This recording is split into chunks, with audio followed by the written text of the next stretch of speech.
యోహాను సువార్త 4వ అధ్యాయం 24వ వచనం. అందరం కలిపి చదువుకుందాం. పేజీ సంఖ్య క్రొత్త నిబంధనలు 83. దేవుడు ఆత్మ గనుక ఆయనను ఆరాధించువారు ఆత్మతోనూ సత్యముతోనూ ఆరాధింపవలెను అనెను. యేసుప్రభువారు సమరయ్య అనే ప్రాంతానికి వచ్చినప్పుడు బావి దగ్గర నీళ్లు పట్టుకుంటున్న ఒక స్త్రీతో ఈ మాట చెప్పారు. ఆ స్త్రీకి కొంత కన్ఫ్యూజన్ ఉంది. ఏంటో కన్ఫ్యూజన్ అంటే, అయ్యా మీ వాళ్ళు ఏమన్నా ఆ గుడికి వెళ్తారు, మమ్మల్ని ఏమన్నా ఇక్కడ ఆరాధించమన్నారు, వాళ్ళు యూదులు కదా, వాళ్ళని ఏమన్నా యెరూషలేములో ఆరాధించమన్నారు. ఇది ఆ కన్ఫ్యూజన్. యేసుప్రభు వారు ఒక విప్లవాత్మకమైన స్టేట్మెంట్ చెప్పారు. అమ్మ, ఒక కాలం వస్తుంది, ఆ ఊరు బడి తిరగటం కాదు, ఈ ఊరు బడి తిరగటం కాదు, మీలోకి నేను వస్తాను, మీరు ఎక్కడుంటే అక్కడ పరిశుద్ధాత్మతో, ఇన్ ట్రూత్, సత్యముతో, అప్రైట్ లైఫ్, యథార్థమైన జీవితంతో ఆరాధిస్తారు అని చెప్తున్నారు. సో రక్షణ పొందిన మనము ఆరాధన అంటే ఏంటో చాలా జాగ్రత్తగా గమనించాలి. ఇప్పుడు ఆరాధన అంటే కొంతమందికి మ్యూజిక్ ప్లే చేస్తూ ఎలా పడితే అట్లా ఎమోషన్ చూపెట్టడం, కొత్త కొత్త వెస్ట్రన్ మ్యూజిక్ నేర్చుకుంటూ కొత్తమైన విధానాలు కనిపెడుతూ దాంట్లో పాటలు పాడుతూ ఆరాధనని ఈ మోడర్న్ ఏజ్లో కొంతమంది అనుకుంటున్నారు. ఏంటిది ఆరాధన, వర్షిప్ అనేది మనం చాలా జాగ్రత్తగా ఆలోచించాలి. పాటలు పాడద్దని కాదు, పాటలు పాడుతూ సత్యం లైఫ్ లేకుండా, హార్ట్లో యథార్థత లేకుండా, అసలు ఆత్మ నడిపింపే లేనివాడుగా ఉంటూ ఎగురుతుంటే అవి పిచ్చి పాటలు. కొన్ని పాత నిబంధనలు, మీ పిచ్చి పాటలు నాకు మీ స్వరమండలు ఆపండి అని ప్రభు చెప్పాడు. ఎందుకంటే ఇజ్రాయెల్ ప్రజలు కూడా దాంట్లో వెళ్ళిపోయారు. సో ఇప్పుడున్న పరిస్థితిలో కూడా మనం ఈ యొక్క ప్రమాదంలోకి వెళ్ళటం అవకాశం చాలా ఉంది. రక్షించబడి నువ్వు ఏంటిది ఆరాధన, అసలు ఏంటి ప్రభువును ఆరాధించడం అంటే ఏంటి? కొంతమంది ఇప్పుడు మన భాషలో ఎలా వచ్చిందంటే, ఆరాధన సమయానికి బాలేదు అంటారు. ఓకే, ఏంటిది అక్కడ భావం అంటే, ఆ సమయంలోనే ఆరాధించాలేమో, లేకపోతే నేను ఎప్పుడు చేయకూడదేమో అని ఆలోచించే ప్రమాదంలో ఉన్నావేమో. ఎందుకంటే చాలామందికి తెలియదు ఏంటి ప్రభు చెప్పిన ఆరాధన ఏంటి. ఆరాధన సమయానికి లేటుకి వెళ్ళమని కాదు భావం అక్కడ. అంటే మనకి సిస్టమ్స్ కొన్ని డెవలప్ అయినాయి, ఒక క్రమాలు డెవలప్ అయినాయి. ఆ క్రమాలు నిజమైన సత్యాన్ని తెలుసుకుంటానికి ఉపయోగపడితే మంచిదే, దానికోసం ఏర్పడ్డవి. అది కాకుండా ఒక రకమైన సాంప్రదాయంలాగా అలా వెళ్తే చాలా డేంజర్లో ఉన్నట్టు. మేము అక్కడ పోతాం ఆరాధిస్తాం, మీరు ఎక్కడికి పోతారు ఆరాధన చేస్తారు అని ఈమన్నట్టుగా, మేము సమరయులం అయితే సమరయ ప్రాంతంలో మాకు కట్టించారు గుడి, వాళ్ళకైతే సొలొమోను యెరూషలేం కట్టించాడు అని అట్లాంటి భావంలో ఉంటే, ఈరోజు నువ్వు తెలుసుకోవాల్సింది ఏంటంటే, ఆల్రెడీ క్రొత్త నిబంధన కాలం నుంచి already different type of worship already Prabhu start చేశారు. ఆ పాతకాలంలో ఎక్కడికో పోతే అక్కడే అనుకునే ప్రమాదం ఆ యొక్క అజ్ఞానంలో ఉన్నవాక. కానీ వెళ్ళొద్దని కాదు. So what is the main essence of worship అంటే, మెయిన్ ఏంటి అసలు ఆరాధన అంటే? మనం పాత నిబంధన నుంచి ఒకసారి చూస్తాం. పాత నిబంధనలో 4వ అధ్యాయంలో ఆదికాండం, కయ్యూను హేబేలు అనే బ్రదర్స్ వాళ్ళిద్దరున్నప్పుడు హేబేలు ఒక బలిని అర్పించాడు. ఇది చాలా పాతకాలం. హేబేలు అర్పించిన బలిని ప్రభువు అంగీకరించారు. కయ్యూను ఆయన కూడా అర్పించారు. హేబేలు ఒక గొర్రె పిల్లనే శ్రేష్టమైన దాన్ని అర్పిస్తే, కయ్యూను హార్ట్ సరిగా లేకుండా పండిన దాంట్లో పంట భాగంలో కొంత అర్పించాడు. అయితే దేవుడు హేబేలు తెచ్చిన ఆ యొక్క మంచి హృదయంతో చేశాడు కాబట్టి అంగీకరించాడు. ఇప్పుడు ఈ విషయంలో కొన్ని చోట్ల తప్పులు బోధన జరుగుతున్నాయి. నువ్వు గొర్రెపిల్ల తెస్తేనే ప్రభువు అంగీకరిస్తాడు, ధాన్యం తెస్తే అంగీకరించడు.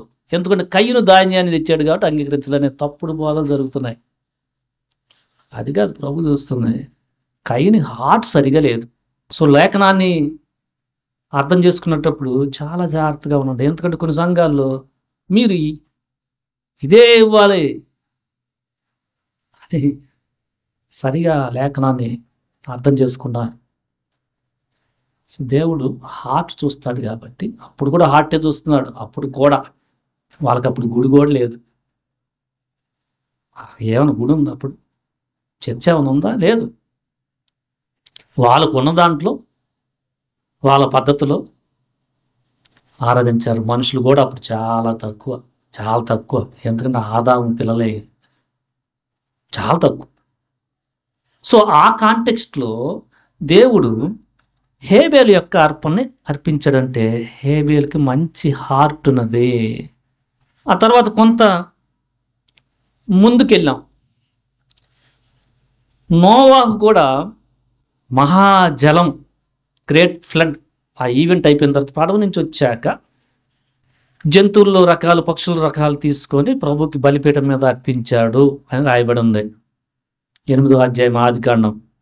ప్రభు దాన్ని చక్కగా ఆఘ్రానించాడని ఉంది, అక్కడ లైక్ చేశాడు. సో ఆ కాలంలో ఏం జరిగింది? బలులు అర్పించటం అట్లా జరిగింది.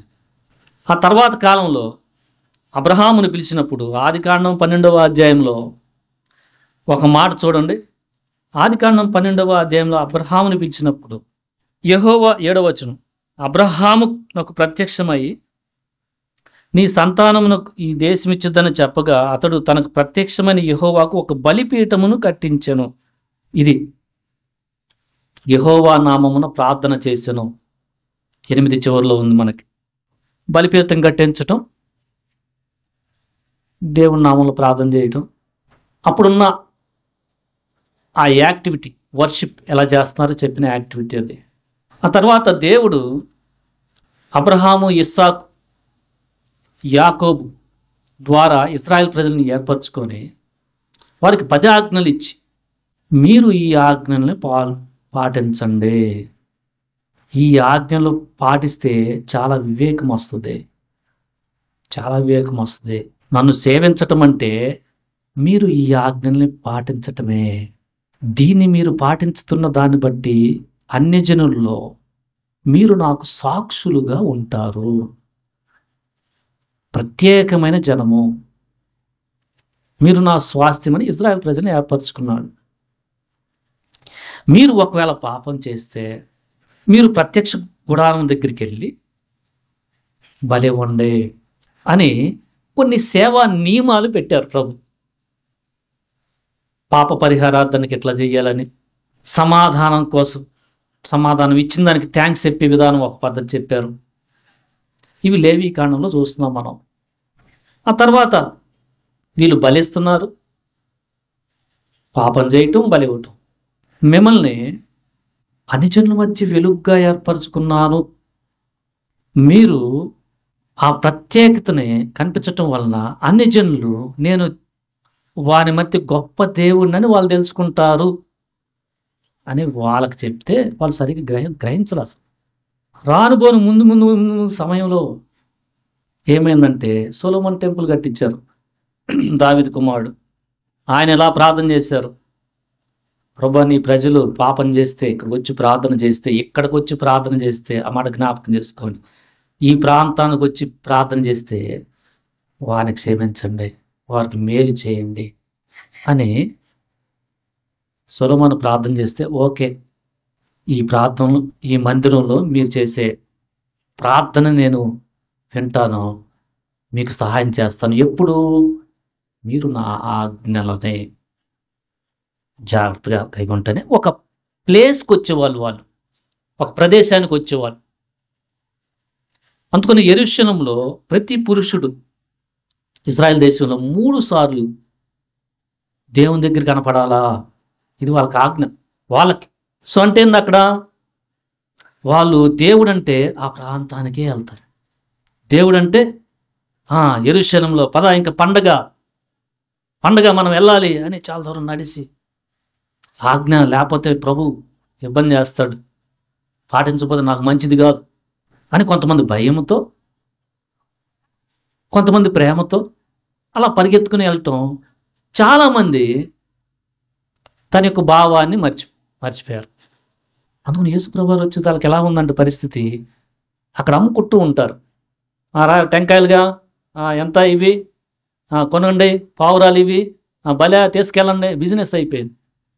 ఇప్పుడు కూడా అట్లానే ఉంది. చాలామందికి కూడా ఇప్పుడు ఎలా ఉన్నారంటే, ఈ ఆయిల్ కొనండి, దాంట్లో మీకు స్వస్థత అనగానే, ఈ పుస్తకాలు కొనండి, ఈ చేయండి అంటే అక్కడ బిజినెస్లు జరుగుతున్నాయి. అదో కమ్యూనిటీకి హెల్ప్ చేస్తానికి కొంతమటికి అది ఓకే, కానీ అది లాభ సంపాదన కూడా అయిపోయింది. అలాంటి పరిస్థితుల్లో నువ్వున్నావు. అన్యజనులు అంటే ఇంకా వాళ్ళు వెళ్ళేదే ఎక్కడెక్కడికో వెళ్తూ ఉంటారు. రక్షణ పొందిన నీవు చాలా జాగ్రత్తగా ఉండు. నువ్వు చర్చికి వెళ్తుంది ఎందుకంటే దేవుని ప్రజలతో సహవాసం కలిగి ఒక స్పిరిచువల్ చర్చ్ కింద ప్రభుని స్తుతిస్తానికి వెళ్తున్నావు. కానీ అక్కడికే వెళ్తే నేను సరిగా హార్ట్ సరి చేసుకోకుండా ఉండి కొన్ని మాటలు పలికేసి వచ్చేస్తే ప్రభువుని స్తుతిస్తూ, అది కరెక్ట్ ఆరాధన కాదు. యెషయా గ్రంథంలో 1వ అధ్యాయం 11వ వచనం చదవండి. మాట ఇదే, విస్తారమైన మీ బలులు నాకేలా, దహన బలులకు పొట్టేళ్లను, బాగుగా మేపిన దూడల కొవ్వును నాకు వెక్కనమాయను. కోడెల రక్తమందైనను, గొర్రె పిల్లల రక్తమందైనను, మేకపోతుల రక్తమందైనను నాకు ఇష్టము లేదు. అది అక్కడ ఏం చెప్తున్నారు? ఎందుకు నా మందిరం ఎందుకు కనపడతారు? అసలు ప్రవర్తన సరి చేసుకోకుండా మీరు తెచ్చే విస్తారమైన కోడ్లు, మేకపోతులు, నాకు ఆ పరిస్థితి దిగజారారు. నీ జీవితంలో రక్షణ పొందిన తర్వాత చాలా జాగ్రత్త లేదనుకో, నువ్వు కూడా నెమ్మదిగా అక్కడికి వెళ్ళిపోతావు. మీకా కూడా చెప్తున్నారు 6వ అధ్యాయం 6 నుంచి 7, ఏమి తీసుకుని వచ్చి నేను యెహోవాను దర్శింతును, ఏమి తీసుకుని వచ్చి మహోన్నతుడైన దేవుని సన్నిధిని నమస్కారము చేతును, దహన బలులను ఏడాది దూడలను అర్పించి దర్శింతునా, వేల కొలది పొట్టేళ్లను, వేలాది నదులంత విస్తారమైన తైలమును ఆయనకు సంతోషం కలుగు చేయనా, నా అతిక్రమమునకై నా జ్యేష్ఠపుత్రుని నేను ఇస్తున్నా, నా పాప పరిహారముకై నా గర్భఫలమును నేను ఇస్తున్నా.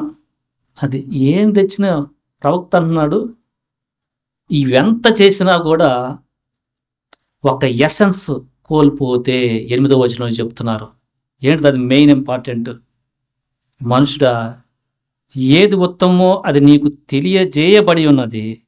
న్యాయముగా నడుచుకుంటయు, కనికరమును ప్రేమించుటయు, దీన మనస్సు కలిగి నీ దేవుని ఎదుట ప్రవర్తించుటయు, ఇంతే కదా యెహోవా నిన్ను అడుగుచున్నాడు. ఇది ఎసెన్స్, మెయిన్ ఎసెన్స్. ఎందుకంటే అక్కడ వాళ్ళు డబ్బులున్నాళ్ళు, కొంతమంది విస్తారమైన నదులు, ఆ నదులతో పోల్చారు. అక్కడ ఒలివ్ ఆయిల్ చాలా బాగా దొరుకుతుంది, ఆలివ్ నూనె ఇస్తూ ఉంటారు, పొట్టెల్ని ఇస్తూ ఉంటారు. దాంట్లో వాళ్ళు అదే విధంలో వెళ్ళి విధవరాలను మోసం చేయటం, అన్యాయంగా ప్రవర్తించటం, కనికరము ప్రేమ తోటి వారి పట్ల లేకపోవటం, ఆ పరిస్థితికి వెళ్ళిపోయారు. ఈనాడు కూడా ఈ పాట చాలా మంది పాడతారు. నీవు చేసిన పాడతారు, ఇది ఇక్కడే ఉంది, వేలాది. మళ్ళీ ఇంటికి వస్తే కనికరం ఉండదు. చాలామంది ఒక పాట, మ్యూజిక్ పాట అయిపోయింది కొంతమంది జీవితంలో.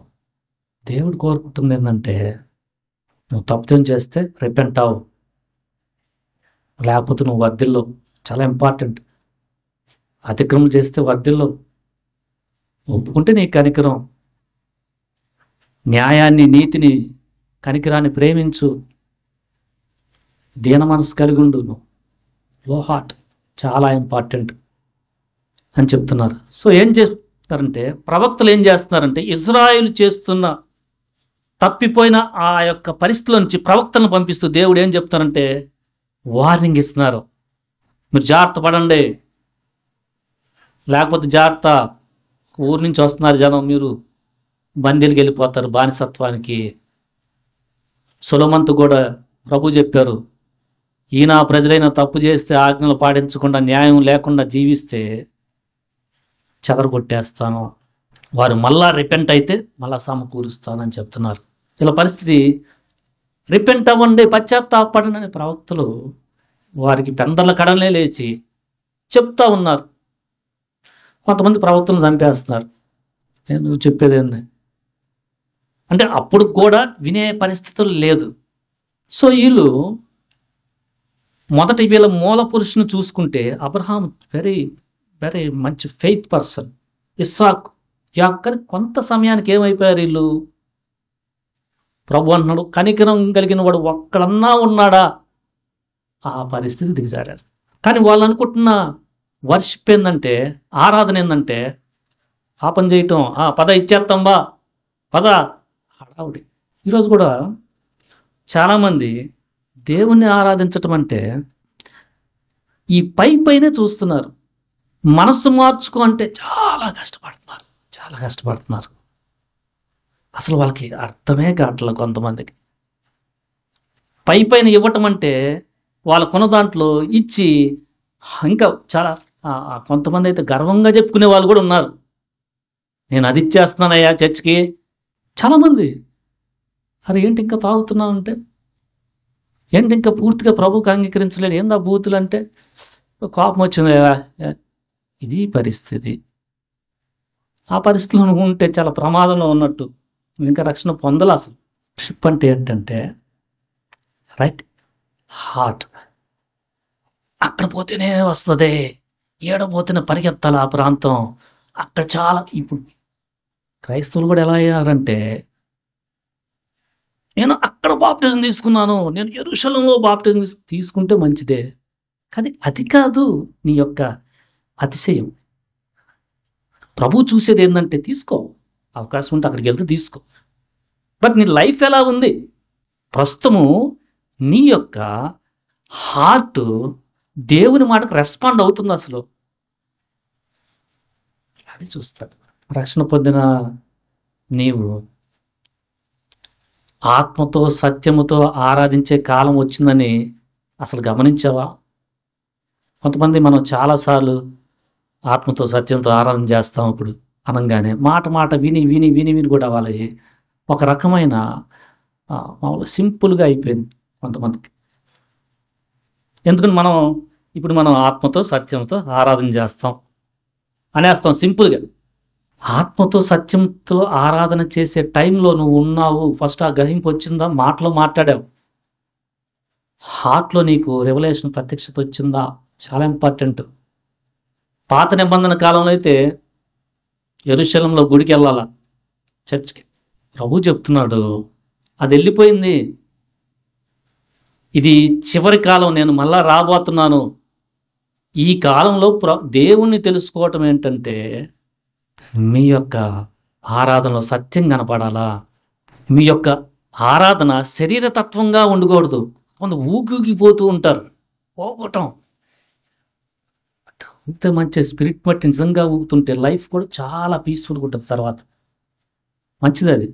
కానీ విపరీతంగా ఊగిపోయి బయటకు వచ్చిన తర్వాత ఎట్లా పడితే అట్లా ఉంటే ఏ స్పిరిట్ను పొందుకున్నావు? భ్రమపరుసుల ఆత్మలు ఉన్నాయి. మంచి స్పిరిట్ను పొందుకుంటే అక్కడ తర్వాత బయటకు వచ్చాక కూడా నీ లైఫ్ చాలా కంపాషనేట్తో ఉంటుంది, అది మంచిదే. కానీ నువ్వు ఇప్పుడున్న పరిస్థితుల్లో జ్ఞానం సరిగా లేకపోతే వర్షిప్ అంటే ఏంటో కూడా, పెద్ద పెద్ద చర్చిలో కొన్నిసార్లు వర్షిప్ అంటే రికార్డులు పెట్టి ఒక స్క్రీన్లు ప్లే చేసి నువ్వు వెళ్తే సడన్గా భలే జరుగుతుందా వర్షిప్ ఇక్కడ అనుకుంటావు. మంచిదే, వెళ్ళటం మంచిదే, ఆనందించు.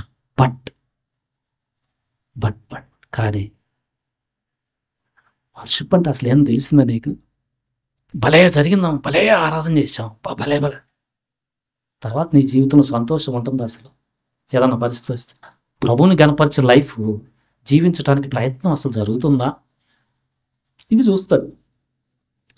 కానీ ఇలాంటి పరిస్థితుల్లో ప్రస్తుతము సంఘం ఉంది. ఈ పరిస్థితుల్లో నీకు చాలా జాగ్రత్త ఉండాలి. వర్షిప్ అంటే ఆదికాండంలో దేవుడు చెప్పిన మాటను విని అబ్రహాము తన కుమారుడైన ఇస్సాకుని బలిగా ఇచ్చినప్పుడు అక్కడ మొట్టమొదటిగా రాయబడి ఉంది ఆదికాండం 22లో, నేను కొండపైకి వెళ్ళి ఆరాధించి వస్తానని తన పని మనుషులతో చెప్తున్నాడు. చెప్పిన మాట వింటాం. చెప్పిన మాట వినకుండా నువ్వు నోటితో ఆరాధిస్తుంటే ప్రభు చెప్తున్నాడు వీళ్ళ హృదయము చాలా దూరంగా ఉంటుంది అని ప్రవక్తల చేత చెప్పిస్తున్నారు. వాళ్ళ హృదయంలో చాలా ట్రబుల్ ఉంది. ఈ మనుషులు నోటితో పెదవులతో నన్ను ఆరాధిస్తున్నారు కానీ వీరి హృదయము నాకు చాలాగా దూరంగా ఉందని ప్రభు చెప్తా ఉన్నారు. చాలామంది ఆ పరిస్థితిలో ఉన్నారు. మనం ప్రభువుని ఆరాధించటం అంటే కోర్స్ మరీ రూట్గా ఉండి నేను అసలు నోటితోనే ఆరాధన చేయను అది కాదు. చేయాలి, మనం ఆరాధిస్తాం, నోటితో ఆరాధించాలి. బట్ ఇన్నర్ లైఫ్, అంతరంగిక జీవితము ఎట్లా ఉంది? దేవుడు చెప్పిన మాట ఇందాక మేకాలో కనికిరాన్ని ప్రేమించటం, దీన మనసు కలిగి నీ దేవుని ఎదుట నడుచుకుంటా న్యాయాన్ని ప్రేమించటం కనిపిస్తున్నాయా? పాత నిబంధన కాలం యేసుప్రభు వారు వచ్చినప్పుడు మంచి జ్ఞానం కలిగిన శాస్త్రులు పరిసయ్యులు వాళ్ళకి లేఖనం మొత్తం తెలిసింది. ఎందుకంటే వాళ్ళే చదివి చెప్తూ ఉంటారు. కానీ కనికరం మిస్ అయ్యారు. యేసుప్రభు వారు వచ్చినప్పుడు మనం సువార్తలో చూస్తూ ఉంటే ఏంటినా దేవుడి నుంచి వచ్చినాడైతే పాపులతో కలిపి తింటాడేంటి అని వాళ్ళు అడుగుతున్నారు. ఏంటి నీ యొక్క శిష్యులు ఈ విశ్రాంతి దినానేంది పొలాల్లో పడతా అవి కోసుకొని పోతూ ఉంటారు. యేసుప్రభు చెప్తున్నారు ఆకలి వేస్తున్నాయి వాళ్ళకి, కనికరించండి అది చెప్తున్నాడు. వాళ్ళకి సరిగా అర్థం కాల. హోషేయ గ్రంథంలో చెప్పిన మాట హోషేయ 6వ అధ్యాయం 6 చదవండి. నేను బలిని కోరను గాని కనికరమునే కోరుచున్నాను.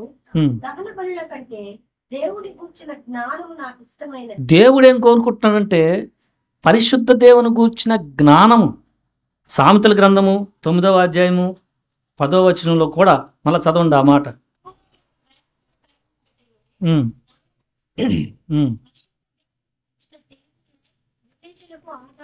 పరిశుద్ధ దేవుని గురించి తెలివి ఉండటం చాలా ఇంపార్టెంట్. దేవుడు హోలీ అయితే, పరిశుద్ధుడైతే నీ లైఫ్ పరిశుద్ధంగా ఉండాలి అని పాపాలు ఒప్పుకొని పశ్చాత్తాపడి ఇక పరిశుద్ధంగా నేను జీవించడానికి ప్రభువా నేను నీ దగ్గరకు వస్తాను సహాయం చెయ్యి అనే యాటిట్యూడ్ కలిగి ఉండటం ఆరాధన. కానీ ఇప్పుడు ఎలా ఎక్కువ మందికి దేవుని దగ్గరికి వెళ్ళొచ్చానయ్యా, దేవుడికి ఇచ్చొచ్చానయ్యా, ఇది మన పదాలు.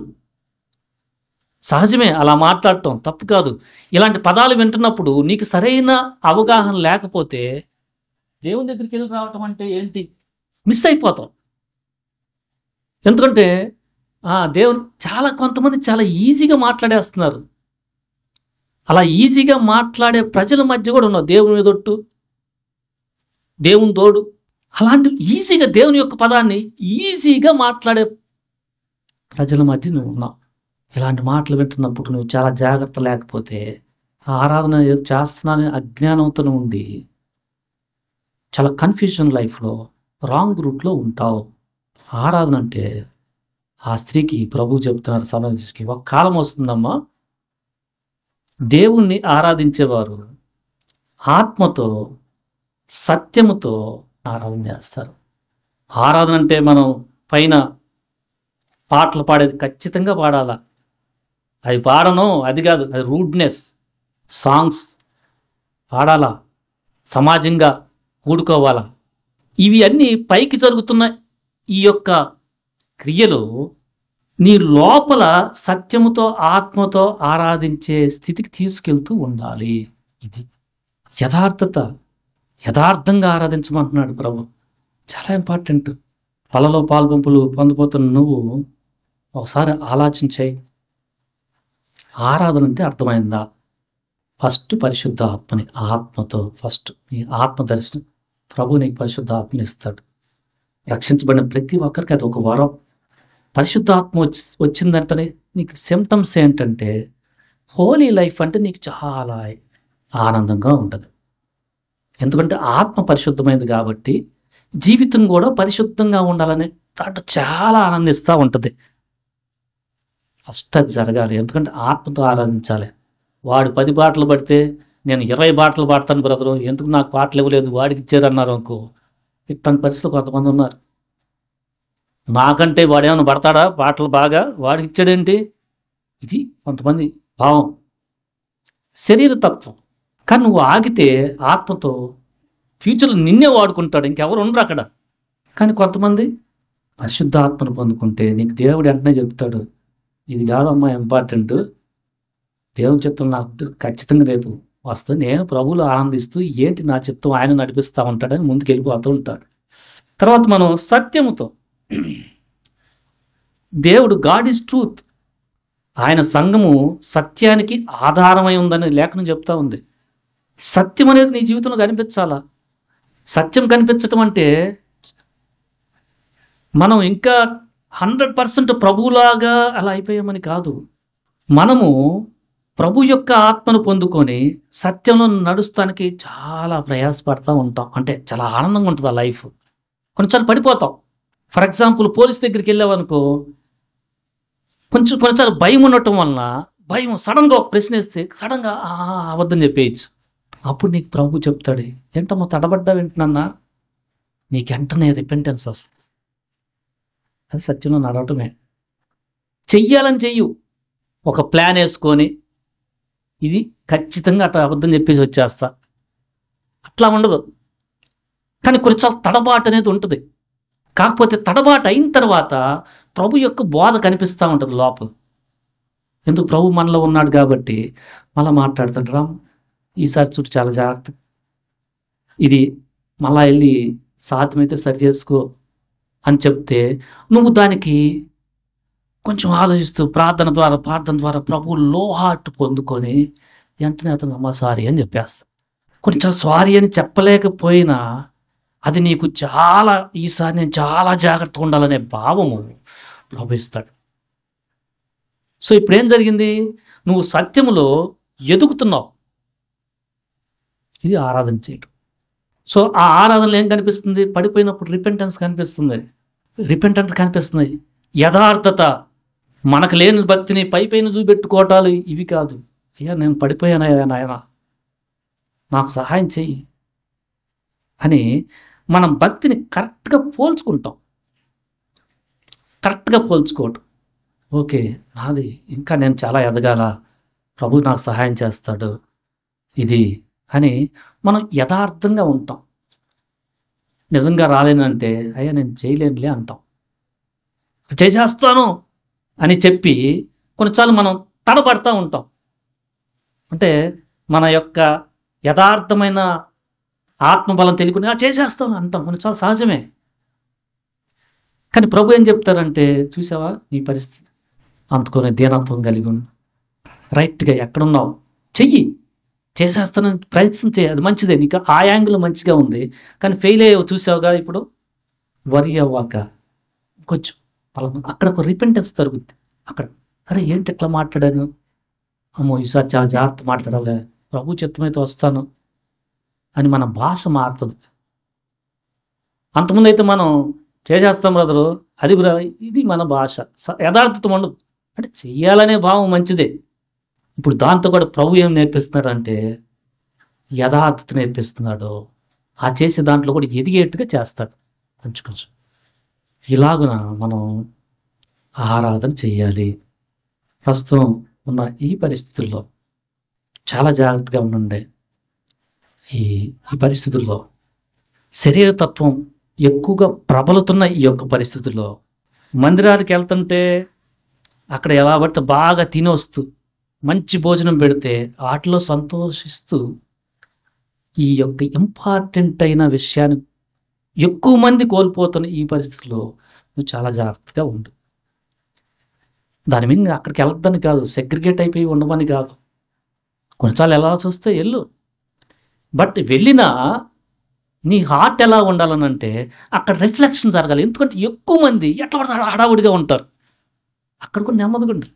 అక్కడ నువ్వు చూస్తా ఉన్నావు కొంతమంది ఎలా పడితే అట్లా ఉన్నప్పుడు అమ్మో ప్రభా నాకు సహాయం చేయి. ఎందుకంటే టోటల్గా నువ్వు సపరేట్ అవ్వద్దు. కానీ నన్ను ప్రమాదానికి పడేస్తుందేమో అనే పరిస్థితి నుంచి నువ్వు చాలా జాగ్రత్తగా తప్పించుకో. అది చాలా ఇంపార్టెంట్. ఇప్పుడున్న బలం నాకు సరిపోదు, ఇక్కడికి వెళ్ళకపోవటమే మంచిది అనే పరిస్థితి ప్రభువు నీకు చెప్తారు. అలాంటి పరిస్థితి వెళ్ళవాక. అప్పుడు ఒక మెచ్యూరిటీ వస్తుంది నీకు, ఆత్మలో ఒక మెచ్యూరిటీ వస్తుంది. ఇప్పుడు నేను వెళ్ళినా వాళ్ళ మధ్యలో నేను చాలా స్ట్రాంగ్గా ఉంటాను. ఎందుకంటే సువార్త చెప్తావు. అప్పుడు నేను కూడా ఇట్లానే ఉండేవాడిని. ఎందుకంటే నీకు ఆ బలాన్ని ప్రభు ఆ సమయానికి ఇస్తున్నాడు కాబట్టి ఇంక వెళ్ళి సువార్త చెప్తా ఉండు. ఎంతవరకు వెళ్ళాలో ప్రభు చెప్తా, ఎంతవరకు ఉండాలో చాలా జాగ్రత్తగా మనం అర్థం చేసుకోవాలి. పాత నిబంధనలో హేబేలు కయీన్ చేసిన ఆరాధనలో హార్ట్ సరిగా లేదు. కయీన్ది హార్ట్ చాలా ఇంపార్టెంట్. కయీన్ ఏమన్నా గొర్రె పిల్లలు ఇవ్వలేదు అందుకొని ఆరాధన చేయలేదనే బోధల్ని మీరు త్రోసి పక్కనకు వేయండి. హార్ట్ చాలా ఇంపార్టెంట్. నువ్వు బిస్కెట్ ప్యాకెట్ ఇచ్చినా ప్రతి ఒక్కరు గొర్రె పిల్లలు ఎందుకు ఇస్తారు? ఆ తర్వాత ఇశ్రాయేల్ ప్రజలు ఏమి మిస్ అయ్యారు? ప్రభువు వారిని అన్ని జనుల మధ్య తనకి వెలుగుగా ఉంచితే వారు ఆ ఎస్సెన్స్ని మిస్ అయిపోయారే.